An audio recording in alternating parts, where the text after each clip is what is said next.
Welcome back to AOETW, right? The alternate empires of the world, right?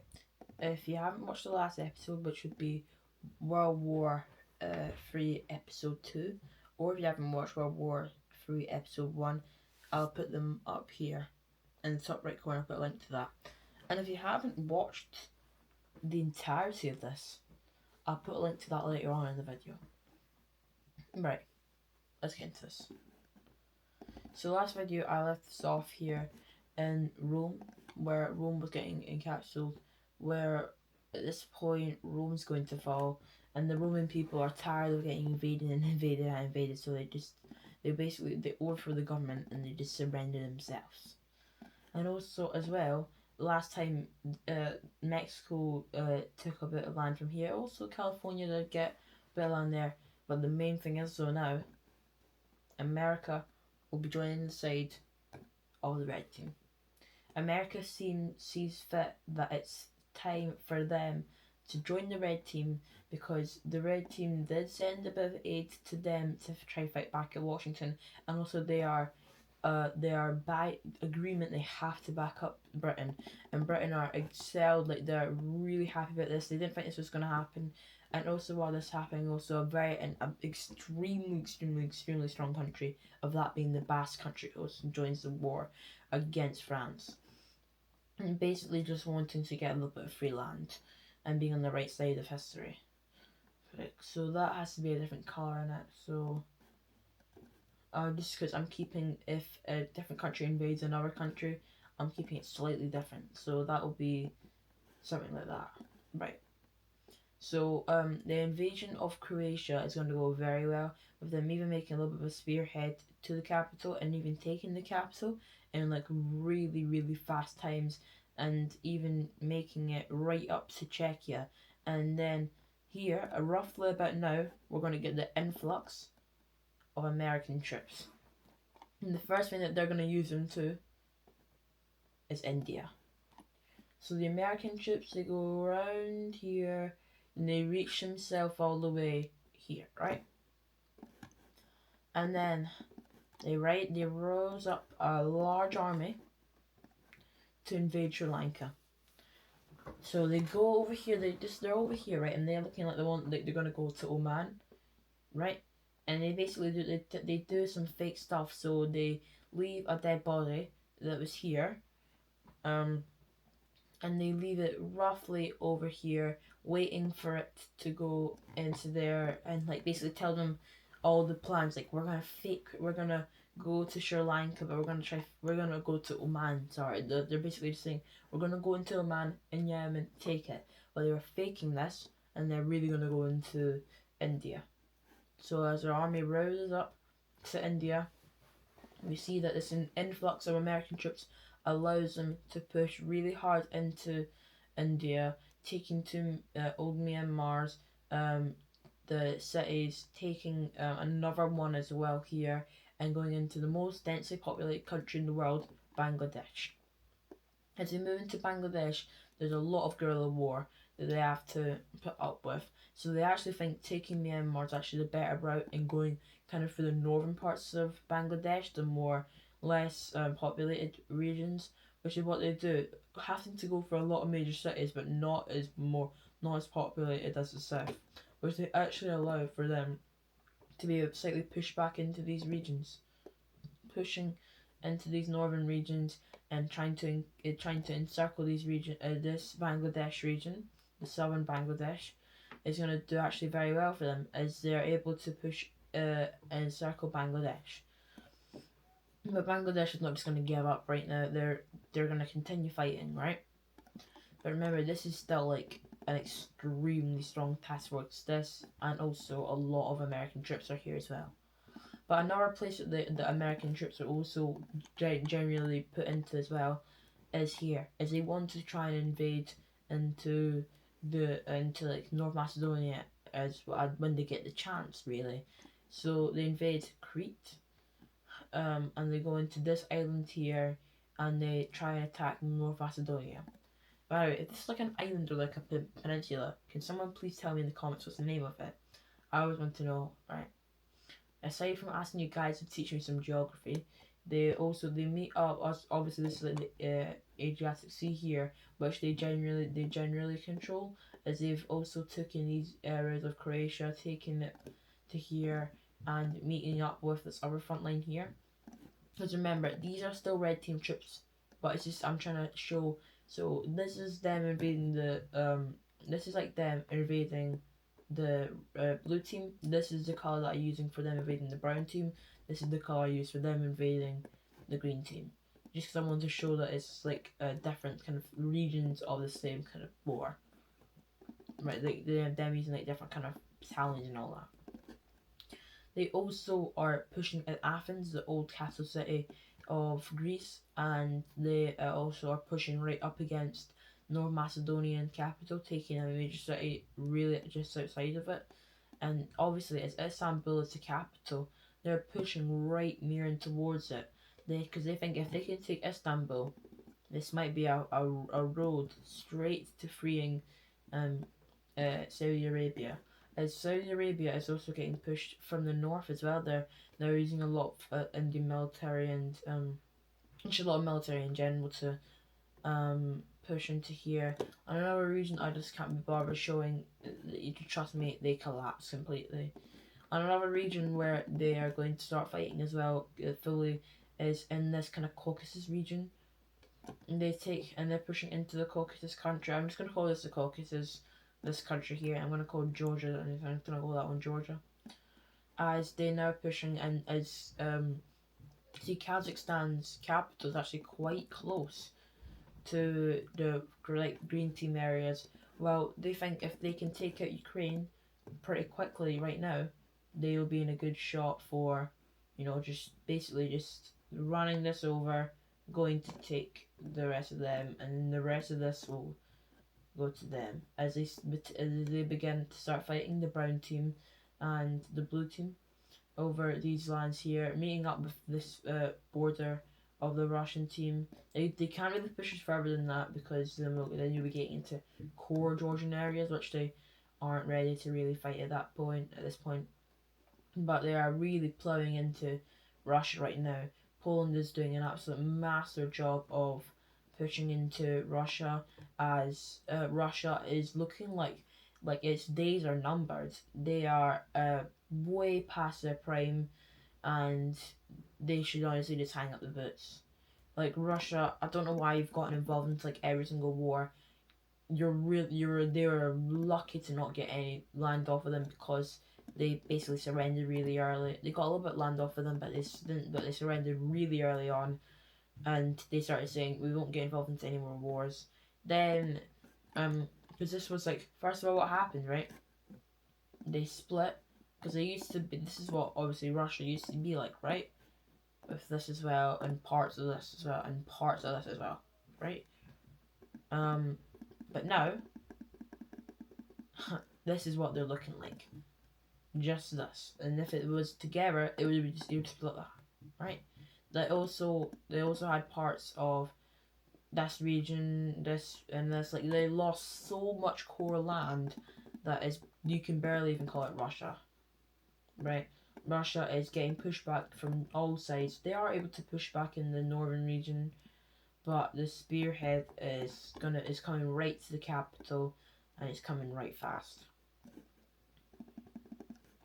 Well, in Egypt, this is like another region where the EAC, if I can speak, has basically just given up with trying to give troops into Saudi Arabia, which actually really hinders it and allows for the other countries in this region to basically just topple it over, as the EAC was giving a lot of troops to this region. So they're basically gone, we're just gonna give up on you. But what we're gonna do is we're gonna come back to save you, okay? We're gonna take out Egypt, and then we're gonna force Sudan to allow us to use their ports. We're gonna take over Yemen, and we're gonna free you. So just hold on, basically. And then they start scouring for some more like friends around this area, but it's like the UAE's gone completely neutral after them helping out India. Even after that, they didn't even join their accords. They didn't even join their alliance, you know? Because remember, if it's the color, if it's like yellow, because it's the yellow team, that means it's the leader of it. Or if it's like a slightly darker color, it means it's a puppet of it. Oh, China's still unified. And if it's like a lighter color to it, it means it's like what do you call it? Like an ally. Because it's like an ally, right? So they start using a lot of their troops, and they start saying to Sudan, you're gonna have to let us go through you. And they're like, no, we don't want this. We don't want to go through you. And actually, in fact, we're tired of this. We don't want you to go through us. Like we've used you. No. Shh, Sudan, be quiet. Fine. So they start like getting really annoyed at the fact that they're getting oppressed almost by the EAC, and they're getting walked over it, and they're basically stealing a lot of their food in this region, stealing a lot of um like, you know, doing quite bad stuff to the people living here as well, you know. Like it's the Sudan is actually getting quite annoyed at the fact that the EAC and no, I'd say Nigeria's probably going for here, but you know, no wait, this is like pure desert, so it might just be. See, in Nigeria, what they've probably done here is they're probably just going to go for up for here and do it into there, because they're going for the south and they're going for like this north. Because you see, is even though the terrain is saying that it's pure desert, it's not pure desert. I made this map when I was a lot younger. Oh look, Israel's back. Remember, it sunk. It sunk. Nothing happened. It just sank for some reason. Because I don't get demonetized. What?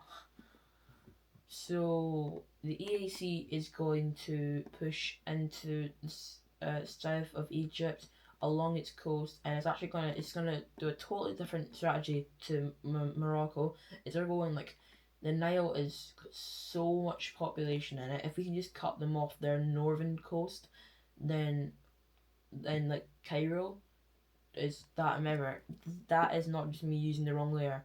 Remember, like, who was it again? It was like Iran. No, it was who was it? I can't remember. I think it was Iran. Yeah, it was Iran, right? Remember, they sent chemical warfare out to. I'll just show you because it'll probably show you better in pink. So, Cairo, Ankara, and what do you call it? Azerbaijan, like their capital, and they also tried to hit Oman. They completely missed, and they hit like roughly about here. As it was like basically last ditch effort, because they knew that everyone said we're not going to use weapons of mass destruction. They don't even know about nuclear bombs in this world, right? So I'll just that's annoying me so much. So Iran's basically not going to use it. They've been oppressed and put down so much, and what they actually did, they couldn't swing the government because they were just the people were just rebelling so much that they actually went with the blue team, which is why they are the same color that they used to fight the blue team. They actually are part of the blue team. Egypt, while taking Cairo, does nothing. They are now pushing near Alexandria, and they're thinking, wait, are we going to go down the Nile? Yeah, we'll go down the Nile. So they meet up to the Nile region, cutting them off basically from all sides, other than the side, as this is to Morocco, how about you go down the Nile, I'll cut them off here. If we can make it only, if we can make it Alexandria versus the rest of the Nile cities, we can destroy Egypt. But then Egypt, obviously being a very, very, very capable army, it's meeting up with Sudan, and at this point, Sudan's on border of joining because they really hate the fact that the EAC is doing some actually pretty bad atrocities in this region of Sudan.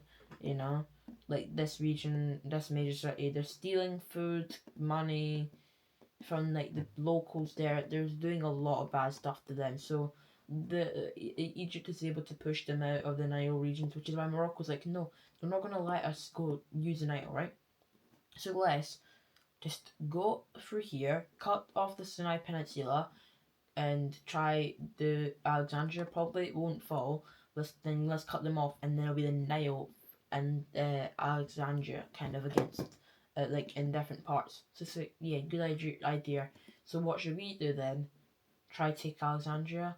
Yeah, that's not possible. They actually get pushed back even further back to nearly Cairo. So they just try and make it. They just try to get a bit closer to these cities here because they know that they could do something, but it's just the fact if they try and go for here, Egypt's got so much military stationed up against these cities here that there's no way that they're going to be able to. So which is why they're able to come back to Cairo. And so what they think of doing is they actually think, how about we continue our fight into kind of like this region here as they pull out troops from the North African front to Athens and North Macedonia. So North Macedonia, their capital is taken, and you see Athens as well.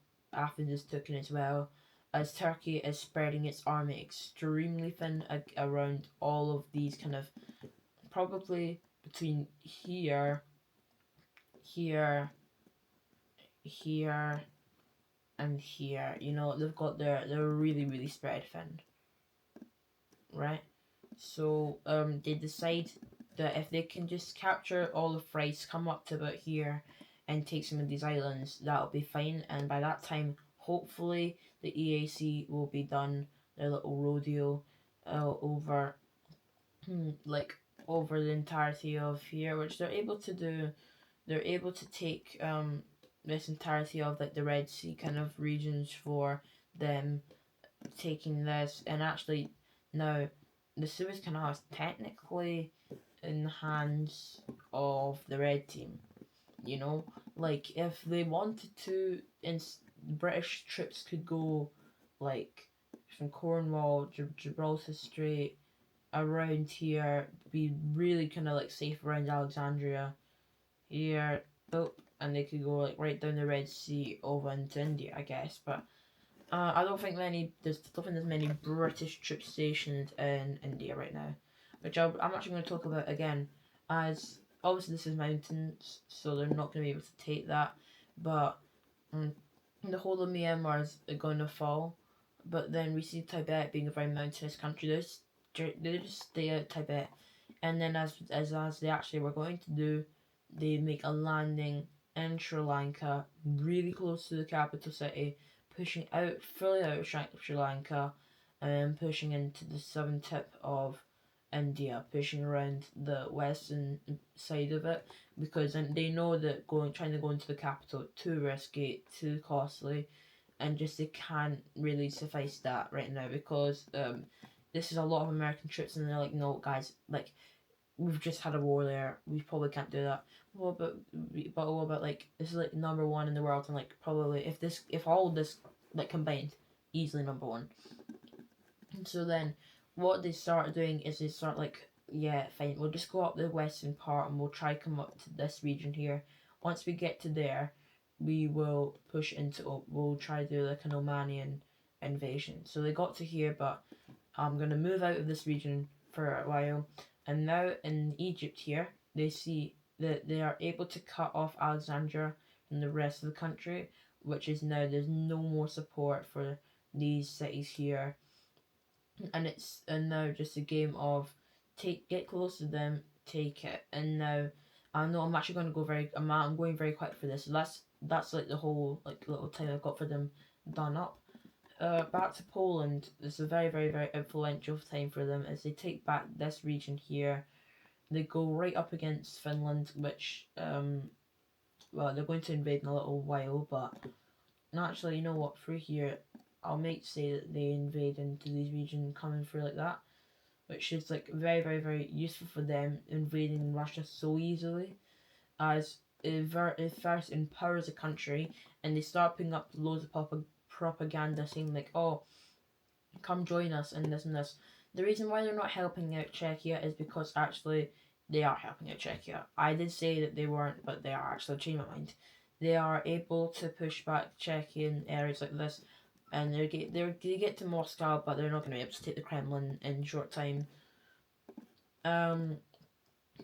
The Green Team are able to get right up and personal to the Kazakhstanian capital, and also up against to the Caucasus capital taking the Georgian capital as well, allowing for all of this region basically gonna go green. And also, I'm not gonna make a new, wait, no, about that I think. So yeah, doing this quite easily for them and getting right up and close enough personal to the Caucasus capital.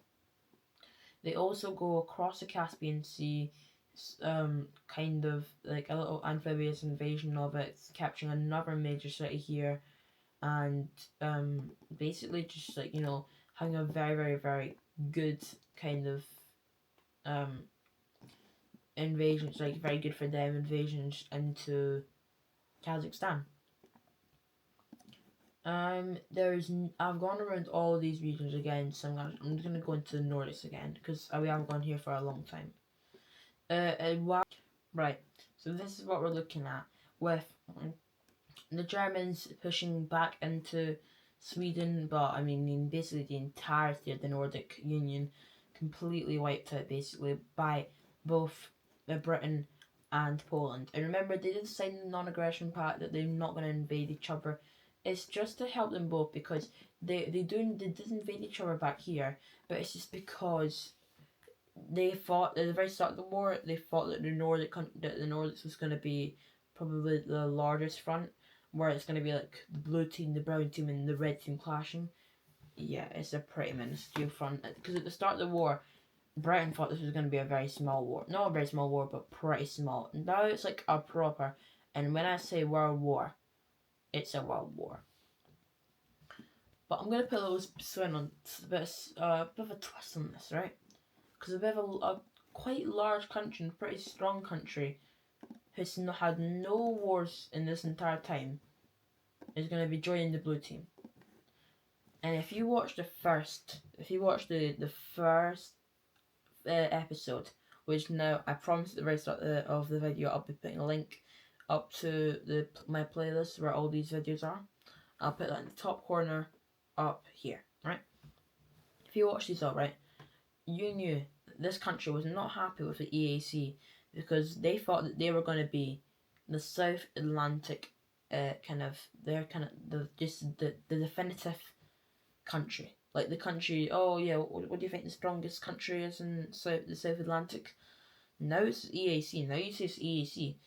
This country thought at the start, oh, we're getting pretty strong, you know. I think we're going to be pretty easily the strongest down here. And that is being Brazil. See, Brazil has also got quite a lot of allies around them. They don't join the war, but remember, this is not just with Brazil. This is a lot of countries that are very, very, very close to Brazil, which is a lot of northern Latin America. Not a lot of northern South America. That's northern Latin America, right? And their entire thing is that they didn't actually join the war kind of legally. They kind of said they kind of joined illegally. Like, you have to kind of say, we're joining the war now, guys. They didn't say that. They, though, have a really nasty thing up their sleeve. Remember when I said there was only one country that developed these chemical weapons? Brazil has been arming themselves. They've only been able to make 3, but 3's enough.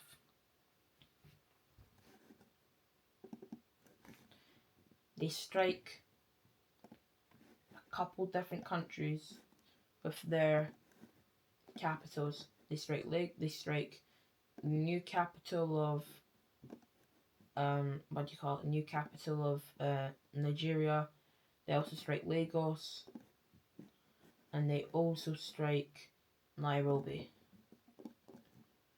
With this, Africa has gone mental. The 3 chemical bombs they had in Brazil that Germany had no idea of had gone off. Brazil was the only country in the world that they knew that they were the only ones that had the chemical bombs. They thought, oh, all these guys are going mental about these chemical bombs. Little did they know we have them as well. And let me show you, right? So remember, this was the biggest bomb I said that they had at the time. And I'll just show you That would be a size 16 brush, right? That would be size 16, right? Now let me just show you how large these chemical bombs are. The one that hit Nairobi is that big.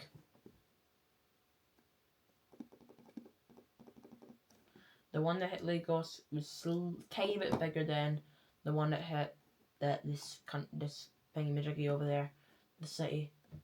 The one that hit the capital of Nigeria was absolutely massive. And not only that, these chemical bombs are a lot more sophisticated, killing a lot more people. This had done massive stuff. This has destabilized so much of Africa, allowing for different parts of these countries to want to break away from them. I'll show you the breakaways right now. Right. So I know there isn't that many, but this country up here, Somalia, and kind of Botswana or something like that. I can't remember. All these places kind of say that they have their independence, and at this point,